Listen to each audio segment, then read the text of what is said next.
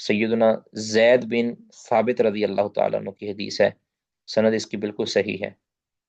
اور اس کا جو اگلا ٹکڑا ہے نا یہ والا، کہ لا یعتقد قلب مسلم، اب یہ یا یعتقد، لا یعتقد قلب مسلم علی ثلاث خصال الا دخل الجنہ، کوئی بھی مسلمان دل، لا یعتقد نہیں عقیدہ رکھتا، قلب مسلم مسلمان کا دل، علی ثلاث خصال تین خصلتوں پر، مگر وہ جنت میں داخل ہو جائے گا۔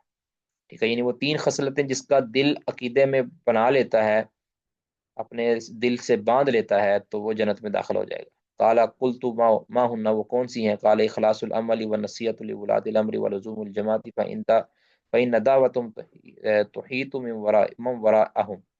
تو بہرحال یہ ایک اگلی بات ہے، تو یہ آپ حوالہ نوٹ کر لیں کہ یہ عقیدے کا لفظ یا اعتقاد کا لفظ یہ یہاں سے نکلا ہے۔ باقی جو جس کو ہم عقیدہ کہتے ہیں نا، یعنی جو ایمانیات کے اوپر جو عقیدے کا لفظ ہے، یہ سب سے پہلے استعمال ہوا تھا چوتھی پانچویں صدی کے اندر جا کے، چوتھی پانچویں صدی کے اندر جا کے یہ استعمال ہوا ہے۔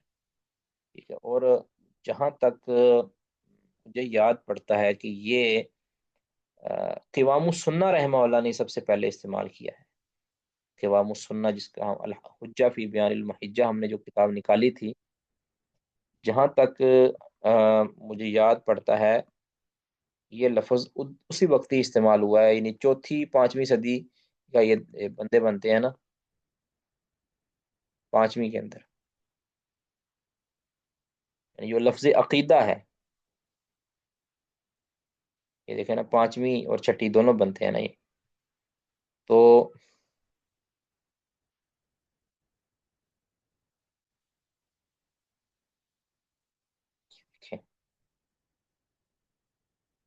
العقیدۃ الصحیحہ، ٹھیک ہے، یہ انہوں نے استعمال کیا ہے۔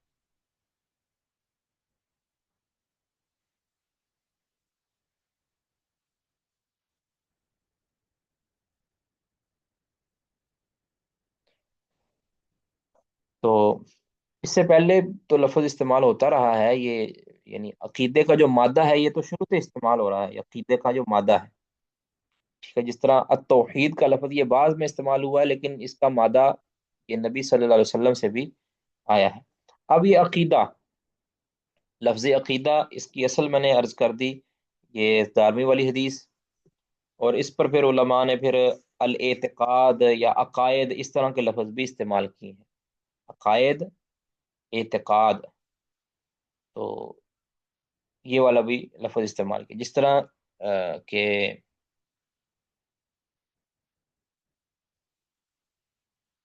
مثال کے طور پر میں آپ کو کتابیں کچھ اس کے ساتھ، یہ کتابیں بھی آپ اس کو اسی کو آپ شامل کر لیں، عقیدے کے لفظ یا اعتقاد کا لفظ یا عقائد کا لفظ۔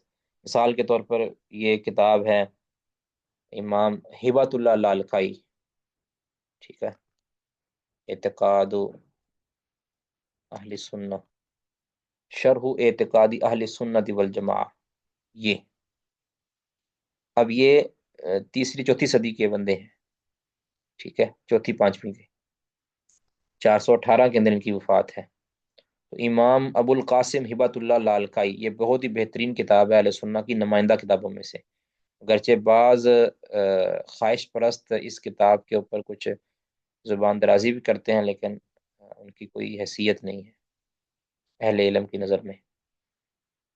تو یہ جو کتاب ہے شرح اصولی اعتقادی اہل سنت والجماعہ، تو یہ اعتقاد کا لفظ انہوں نے یہاں استعمال کیا ہے، تو یہ ایک پہلی کتاب آپ لکھیں۔ دوسرا جو کتاب شاید ادھر ہو، عقیدۃ السلفی، عقیدۃ السلف،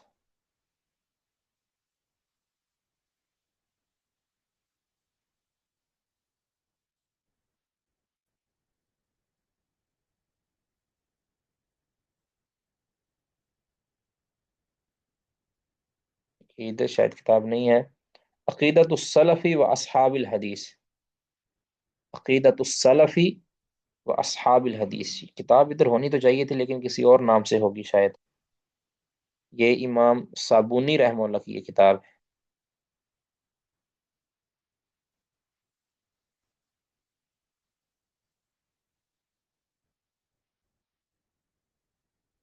نہیں ادھر نہیں ہے۔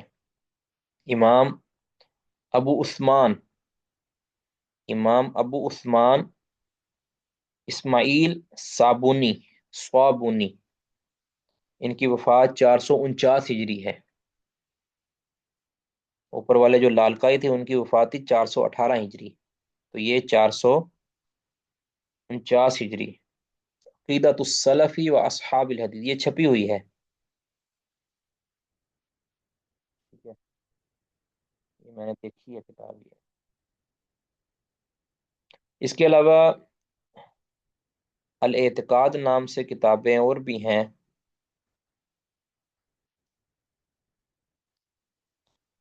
جی ایک کتاب یاد آئی مجھے، بہکی کی، الاعتقاد للبہکی، یہ ادھر ہوگی شاید، یہ الاعتقاد، امام بہکی رحمہ اللہ کی لکھی ہوئی یہ کتاب الاعتقاد، 458 کے اندر ان کی وفات ہے۔ یہ الاعتقاد ائمۃ الحدیث، 371 کے اندر ان کی وفات ہے، یہ ہے جرجانی کی، ابوبکر جرجانی کی، یہ بھی کتاب ہے اعتقاد ائمۃ الحدیث۔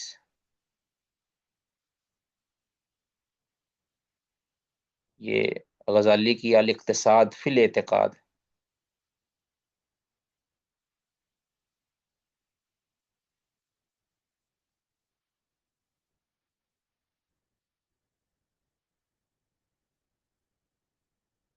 اس طرح الاعتقاد ابن ابی یعلا، 526 کے اندر، الاعتقاد ابن ابی یعلا، یہ بھی اہل سنہ کی کتاب ہے۔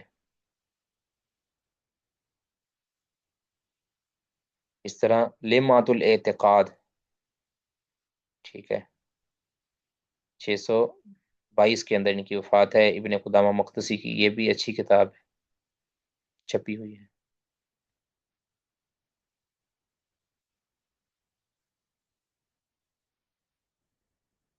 اس کے علاوہ بھی پہلے امام شافی رحمہ اللہ کے عقیدے کے متعلق بھی ایک کتاب تھی، جو ادھر نہیں ہے، مکتبہ شاملہ کے اندر شاید نہیں ہے، تو لیکن وہ ایک کتاب تھی، جو اس میں امام اس کی عقیدہ نقل کیا گیا ہے۔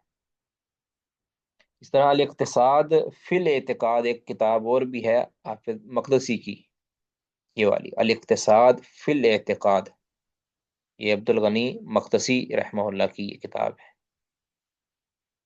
یہ بھی اچھی کتاب ہے۔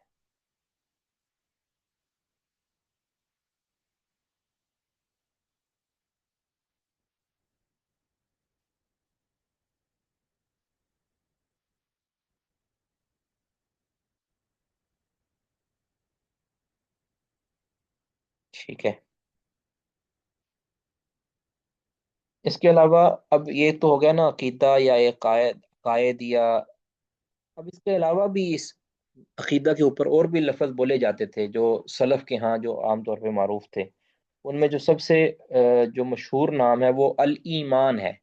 الایمان یعنی کتاب الایمان یا الایمان کے نام سے آپ جانتے ہی ہیں نا، آ، الایمان کا لفظ بھی بولا جاتا تھا،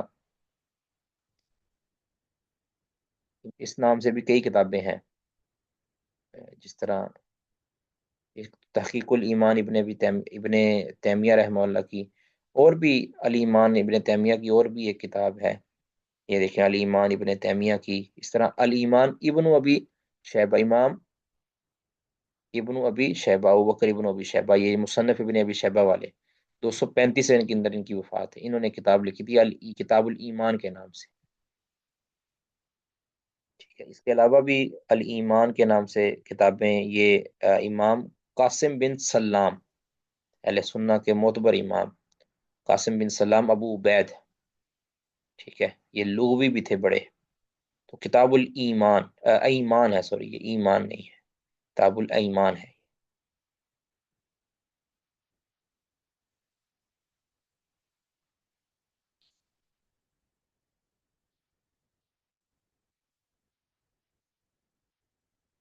نہیں یہ کتاب الایمان ہی ہے یا کہ ایمان ہے، ایک ذرا دیکھ لیں۔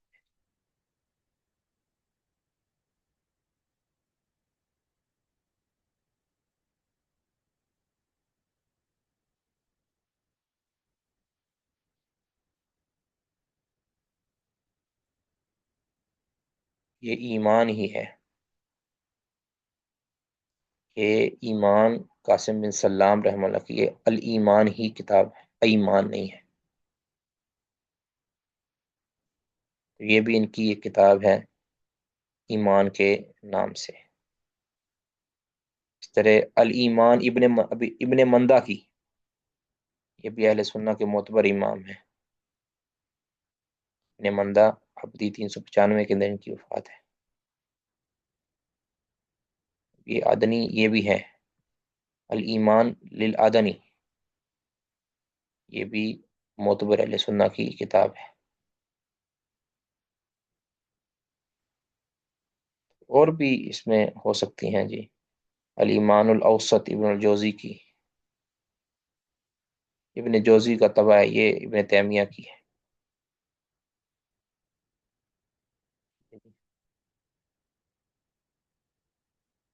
دوسرا اطلاق ہو گیا یہ عقیدہ الایمان، یہ عام طور پہ استعمال ہوتا تھا۔ صحیح، پھر محدثین نے اپنی کتابوں کے اندر کتاب الایمان قائم کیا ہے، اس کے اندر عقیدے کی جزیات ذکر کی ہیں۔ ٹھیک ہے، اگلی بات ہے کہ اگلا جو اطلاق ہوتا ہے، جو تیسرا اطلاق ہوتا ہے، ایک ہے عقیدہ، اعتقاد، اس کے اندر آ جاتے ہیں عقیدے کا مادہ۔ دوسرا ہو گیا الایمان، تیسرا ہو گیا التوحید۔ توحید نام سے کئی کتابیں ہیں، اور کئی ایک توحید، اس میں اس نام سے تو کئی ایک کتابیں ہیں، اور اس کی اصل بھی آپ جانتے ہی ہیں کہ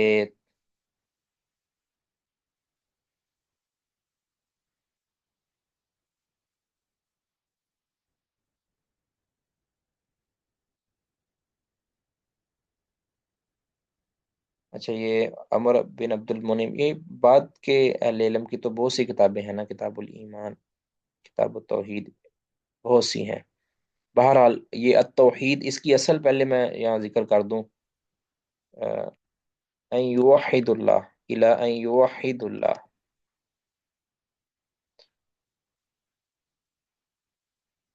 یہ بخاری مسلم کی ایک حدیث ہے نا جی، نبی صلی اللہ علیہ وسلم نے معاذ رضی اللہ تعالیٰ عنہ کو بھیجا تھا یمن کی طرف، تو ان کو یہ ٹاسک دیا تھا کہ سب آپ کی پہلی دعوت کیا ہونی چاہیے، الا ان یوحد اللہ۔ تو وہیں سے جو توحید کا لفظ، اول ما فلیکن اول ما تدعوہم الی ان یوحد اللہ تعالی، تو یہاں سے لفظ توحید نکلا ہے، وحد یوحد توحیدا، تو یہ توحید کا لفظ یہاں سے نکلا ہے۔ تو اسی کو پھر استعمال کرتے ہوئے اہل علم نے توحید کے نام سے کتابیں لکھی ہیں۔ امام بخاری رحمہ اللہ نے کتاب التوحید لکھی ہے، صحیح بخاری کے اندر جو شامل کی ہے۔ اس طرح ابن مندہ رحمہ اللہ کی توحید ہے۔ ٹھیک ہے، امام بخاری رحمہ اللہ کا سن آپ جانتے ہیں 256 ہجری ہے۔ توحید یہ ابن مندہ رحمہ اللہ کی ہے۔ پھر اس طرح التوحید امام ابن خزیمہ رحمہ اللہ کی بھی ہے، مقدسی رحمہ اللہ کی بھی توحید ہے۔ اس کے علاوہ ابن خزیمہ رحمہ اللہ کی توحید ہے، یہ التوحید لابن خزیمہ۔ ٹھیک ہے، پھر محمد بن عبد الوہاب رحمہ اللہ کی تو کتاب التوحید ہے ہی ہے نا۔ اس کے علاوہ اور کئی ایک توحید کے نام سے جو ہے نا وہ کتابیں لی ہیں، یہ بھی التوحید اولا یا دعات المسلم یا دعات الاسلام۔ ٹھیک ہے، چوتھا جو اطلاق ہوتا ہے وہ ہے السنہ۔ السنہ، السنہ اس نام سے بھی، السنہ یا اصول السنہ، اس طرح کی جو ہے نا، جیسے امام احمد بن حنبل رحمہ اللہ کی، یہ السنہ عبداللہ بن احمد بن حنبل رحمہ اللہ۔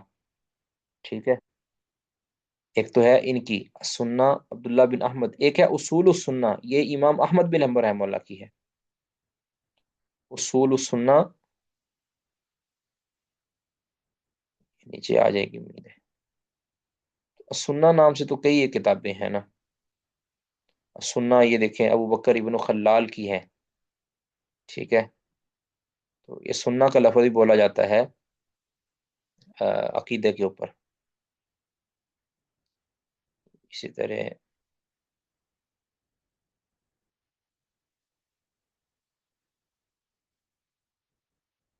اصول السنہ یہ امام احمد بن حنبل رحمہ اللہ کی ہے.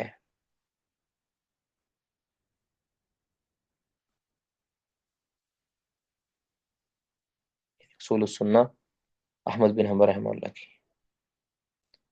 ٹھیک ہے. اس طرح اصول السنہ یہ بھی ایک بڑے ہی بہترین عالم لابن ابی زمنین، امام ابن ابی زمنین 399 کے اندر ان کی وفات ہے. ٹھیک ہے. اصول السنہ یہ بھی ان کی ہے. ایک کتاب ہے صریح السنہ. صریح السنہ یہ امام طبری رحمہ اللہ، ابو جعفر محمد بن جعفر طبری رحمہ اللہ، محمد بن جریر طبری رحمہ اللہ، ابو جعفر، یہ جن کی وہ ہے تفسیر طبری ہے جن کی، الجامع. الجامع. ٹھیک ہے. جامع بیان العلمی، سوری، تفسیر طبری ہے جن کی، کا نام کیا ہے تفسیر طبری کا؟ جامع البیان. ٹھیک ہے. لتاویل آی القرآن، فی تعویل القرآن. ٹھیک ہے. یہ ان کے مصنف ہیں. تو صریح السنہ ان کی کتاب ہے. ٹھیک ہے. یہ بھی عقیدے کے باب میں ہے.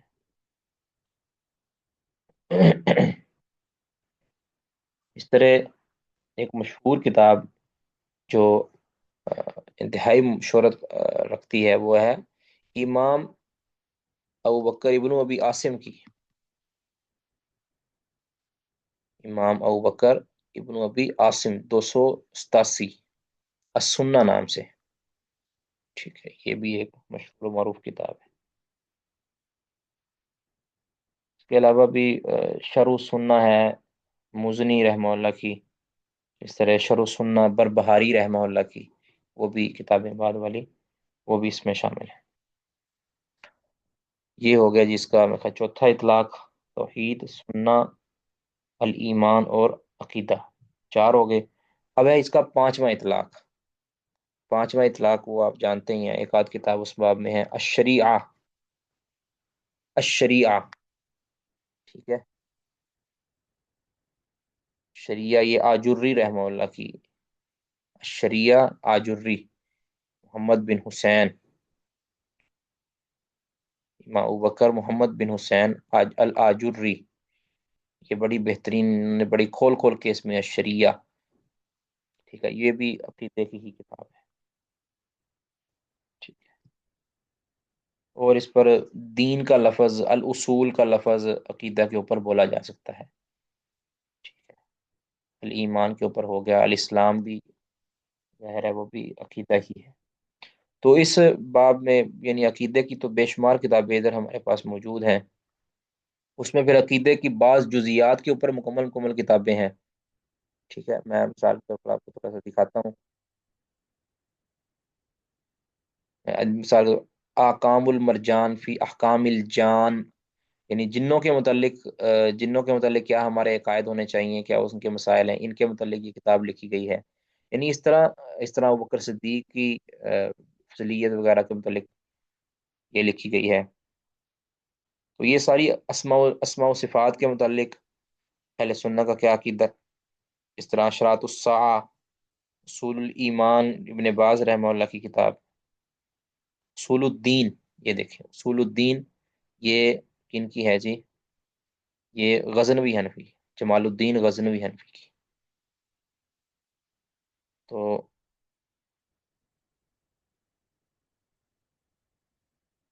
امنا عائشہ یہ بھی ظاہر عقیدہ کا مسئلہ ہے.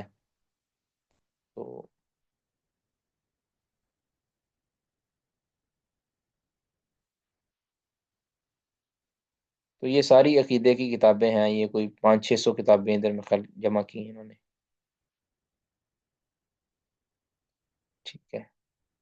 تو ان کو دیکھا جا سکتا ہے، اگر کوئی متعلقہ چیز چاہیے تو اس کو دیکھا جا سکتا ہے. ٹھیک ہے جی. یہاں تک کسی کو کوئی سوال ہے تو وہ کر سکتے ہیں. عقیدے کے باب کے اندر یاد رکھیں کہ اس طرح کے پہلے میں نے عرض کیا تھا کہ عقیدے کے اندر بسا اوقات کوئی فقہی مسئلے کو بھی ذکر کر دیا جاتا تھا، یعنی جو پہلے ہمارے سلف صالحین تھے نا جنہوں نے کتابیں لکھی ہیں، وہ عقائد کے بیان میں نا فقہی مسائل کو بھی ذکر کر دیتے تھے، ٹھیک ہے؟ تو اس کی وجہ میں نے بتایا کہ جو فقہی مسئلہ، یعنی جس کی مخالفت کرنا، جس فقہی ثابت شرعی مسئلے کی مخالفت کرنا اہل بدعت کا شعار بن جائے نا، تو اہل سنہ اس کو عقیدے کے باب میں ذکر کر دیتے تھے، تو یہ بھی ایک ہو سکتا ہے وجہ۔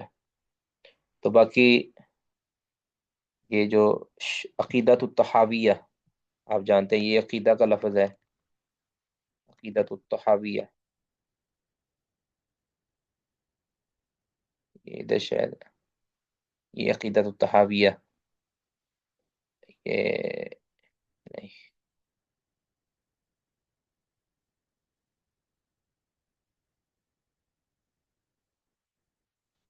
یہ متن 321 کے اندر ان کی وفات ہے، امام تحاوی حنفی رحمہ اللہ کی۔ تو یہ بھی بہترین کتاب ہے۔ پھر اس کی شرح جو ہے، شرح عقیدت التحاویہ، یہ امام ابن ابی العز حنفی رحمہ اللہ کی یہ شرح ہے، یہ بھی بڑی بہترین کتاب ہے، ٹھیک ہے؟ اس طرح پھر العقیدت الواسطیہ،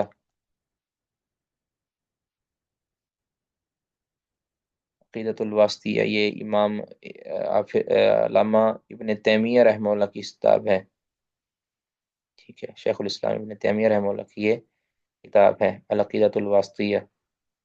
تو پھر اس کی شرح ہے شرح العقیدت الواسطیہ، یہ کئیوں ایک نے لکھی ہے، خلیل الحراس نے بھی اس کی شرح لکھی ہے، ٹھیک ہے؟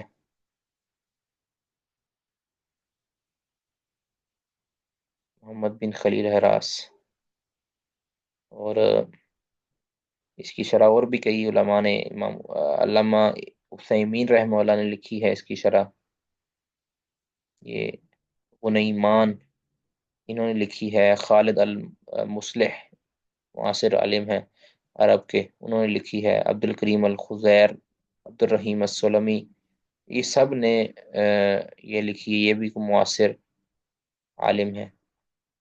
تو یہ بڑی ہی عمدہ یہ سعید بن علی، یہ جو حسن المسلم کے مصنف ہیں نا، میرے خیال وہ ہیں، یہ ان کے بیٹے ہیں۔ تو یہاں تک جو عقائد کی کتابوں کے متعلق جو کسی نے کوئی سوال کرنا ہے تو کر سکتے ہیں۔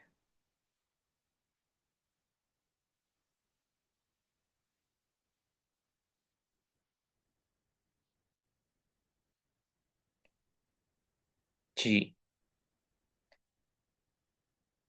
کسی کا کوئی سوال اس باب میں؟ جی،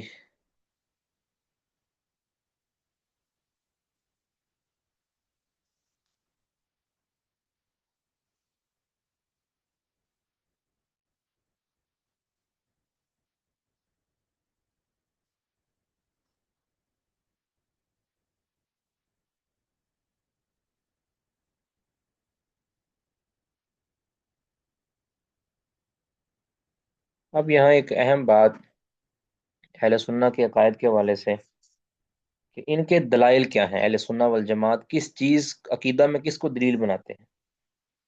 تو سب سے پہلے جس طرح ہم نے سیدھا سیدھا یہ باتیں ذکر بھی کر دی ہیں، تو سب سے پہلی جو دلیل ہو رہے ہیں اہل سنہ والجماعت کی اپنے عقیدے کے بیان میں، وہ ہے قرآن، ٹھیک ہے؟ قرآن کی طرف وہ رجوع کرتے ہیں، اور اس کے بعد پھر یعنی قرآن کی طرف رجوع کرتے ہیں، قرآن کی پھر منچاہی تفسیر نہیں کرتے، بلکہ اس کا وہی معنی اور مفہوم مراد لیتے ہیں کہ جو ماثور ہوتا ہے نبی صلی اللہ علیہ وسلم سے۔ دوسری دلیل ان کی حدیث ہے، صحیح حدیث، اور صحیح حدیث کے جو پیمانے اہل سنہ نے یا محدثین نے قائم کیے ہیں، انہی کو وہ بنیاد بناتے ہیں، نبی صلی اللہ علیہ وسلم کی ہستی مبارک کو اپنے عقیدے کی بنیاد بناتے ہیں، ٹھیک ہے؟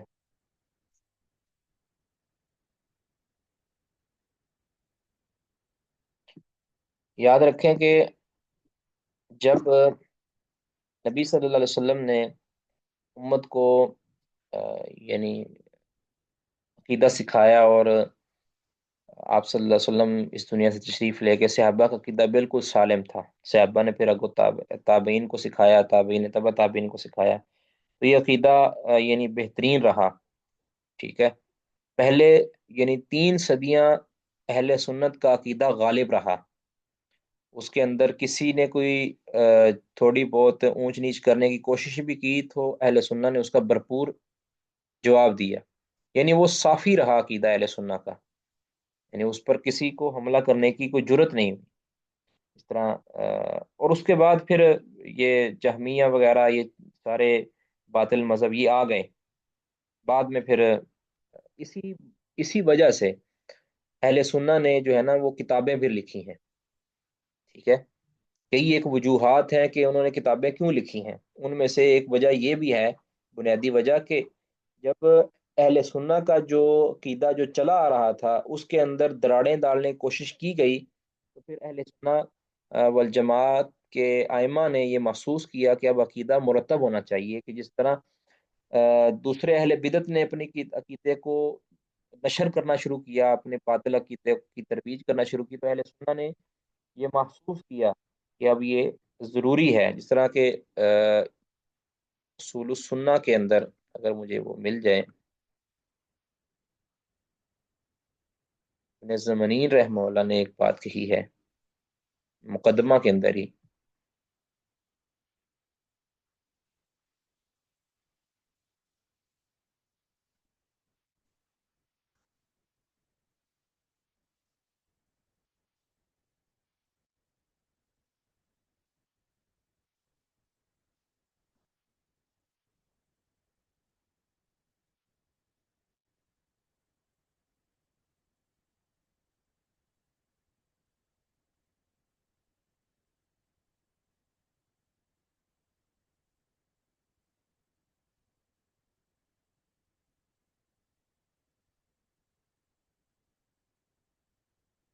شاید یہ کتاب ہمارے پاس مکمل نہیں ہے،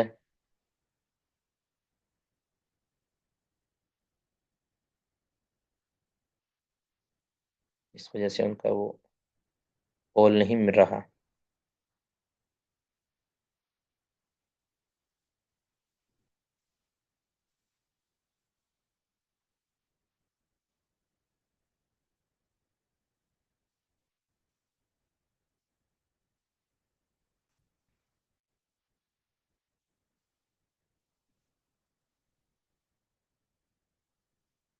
ہاں، یہ ہمارے پاس اس کا مقدمہ اس کتاب کا نہیں ہے، لیکن مقدمہ کے اندر انہوں نے یہ بات کہی ہے کہ انہوں نے اپنی وجہ بیان کی کہ میں نے یہ کتاب کیوں لکھی ہے۔ بہرحال شیخ الاسلام ابن تیمیہ رحمہ اللہ کی ایک عبارت وہ ہمارے لیے بڑی بہترین رہے گی، التسعینیہ، جو ابن تیمیہ رحمہ اللہ کی ایک عبارت ہے التسعینیہ کے اندر، کہ محدثین نے یہ کتابیں کیوں لکھی ہیں۔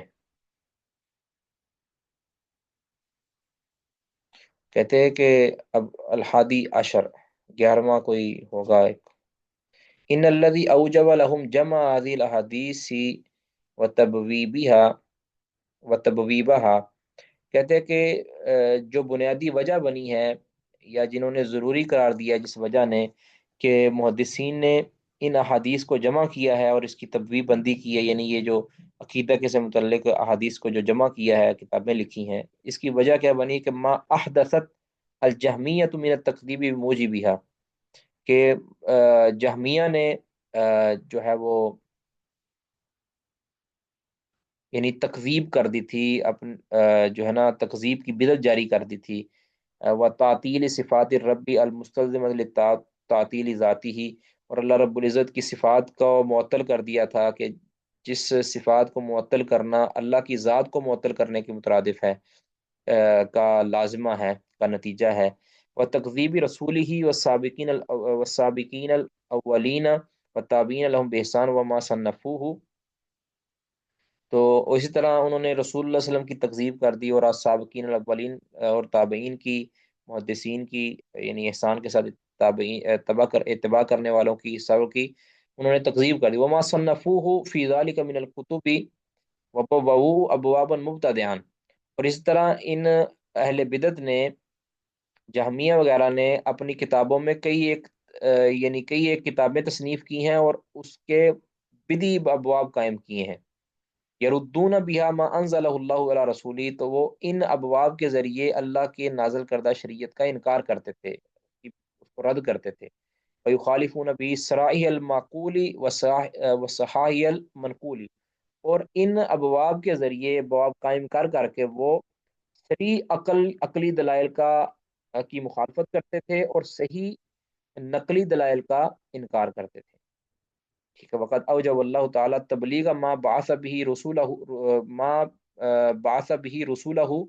اللہ تعالیٰ نے جو رسولوں کو دے کر بھیجا تھا، اللہ نے اس کی تبلیغ کا فریضہ عائد کیا ہے.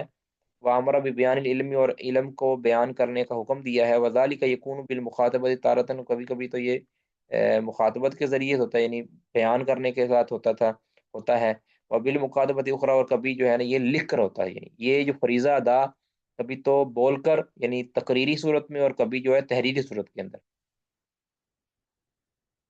ٹھیک ہے. آگے یہی بات کہ فَإِذَا كَانَ الْمُبْتَدِئُونَ قَدْ وَضَعُوا الْإِلْحَادَ فِي كُتُبٍ، جب فی کتب، جب مبتدیہ نے اپنی اس بدعت کو، اپنے اس الحاد کو اپنی کتابوں کے اندر درج کیا. فَإِن لَّمْ يَكْتُبِ الْعِلْمَ الَّذِي بَعَثَ اللَّهُ بِهِ رَسُولَهُ فِي كُتُبٍ لَّمْ يَظْهَرْ الْحَادُ ذَلِكَ. اگر اللہ تعالیٰ، اگر علم کو، وہ علم کہ جو اللہ تعالیٰ نے اپنے رسولوں کو بھیجا تھا، وہ اگر کتابوں کے اندر لکھا ہوا نہ ہوتا تو کبھی بھی اس میں الحاد کا ظہور نہ ہوتا. ٹھیک ہے.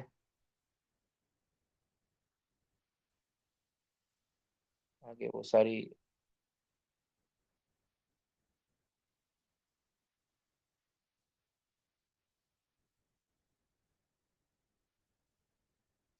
تو یہ وجہ بنی، انہوں نے عقائد کی کتابیں ان کو لکھنا ضرورت پڑی. اور محدثین نے ہر دور میں ویسے اپنی حدیث کی کتابوں کے اندر بھی وہ لکھتے رہے ہیں، لیکن اس کو مرتب کر کے الگ سے بھی لکھنے لگے. ٹھیک ہے.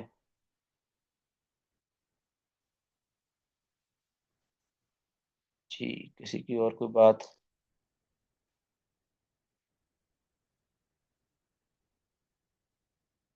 عقیدے کے باب کے اندر کسی نے کوئی اور بات کرنی ہے؟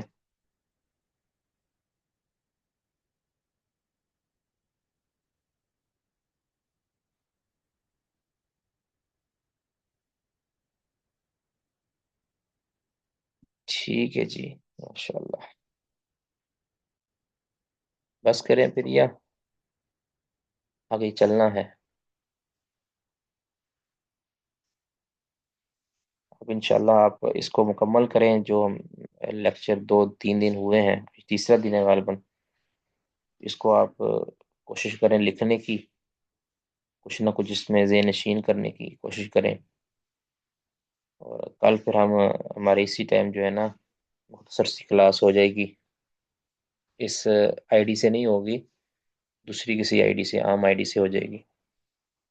تو اس کے علاوہ اس کا لنک بھیج دیا جائے گا. دوسری اہم بات کہ وقت کی پابندی کرنے کی کوشش کریں.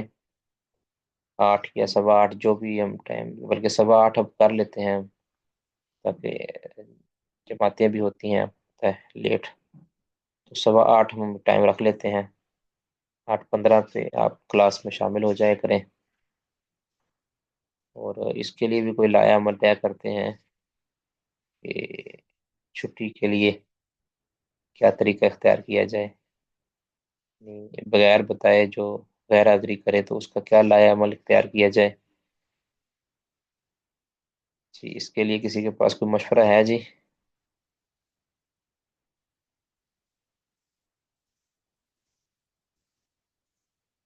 نہیں، بغیر عذر کے، بغیر بتائے کوئی غیر حاضری کرتا ہے تو اس کے لیے کیا کیا جائے؟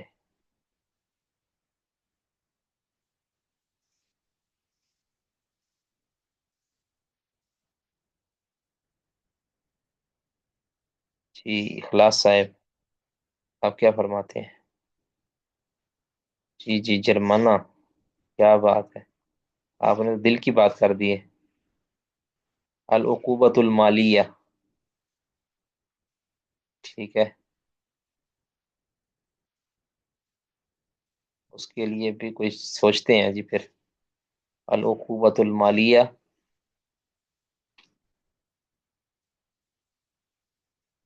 نہیں اگر کوئی عذر کے ساتھ چھٹی کرتا ہے اس کے لیے نہیں، بغیر بتائے کوئی چھٹی کرتا ہے یا بلا وجہ چھٹی کرتا ہے، اس کے لیے کوئی عقوبۃ المالیہ ہونی چاہیے، کیا کہتے ہیں جی محسن صاحب؟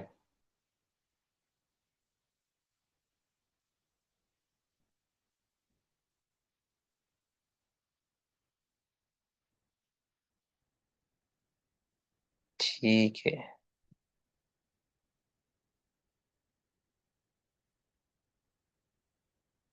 چلے ٹھیک ہے جی، باقی پھر اللہ تعالیٰ خیر کرے۔